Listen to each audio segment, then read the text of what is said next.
Non ce l'ha fatta Adriana Dalla Gassa, la donna di 69 anni rimasta coinvolta lo scorso 4 luglio in un incidente stradale a Marostica, poco distante dalla sua abitazione.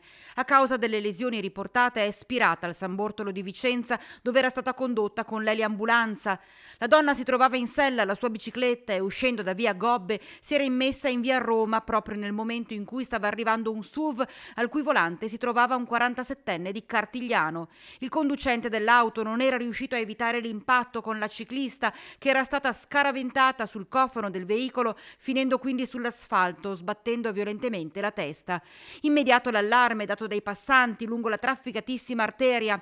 Un primo soccorso era stato dato da un'operatrice sanitaria in attesa dei sanitari del SUEM 118 dal San Bassiano. Vista la gravità delle sue condizioni, era stato allertato l'elicottero che aveva condotto la ferita al nosocomio berico. Qui, nonostante le cure, dopo 20 giorni di agonia, il suo cuore non ha retto.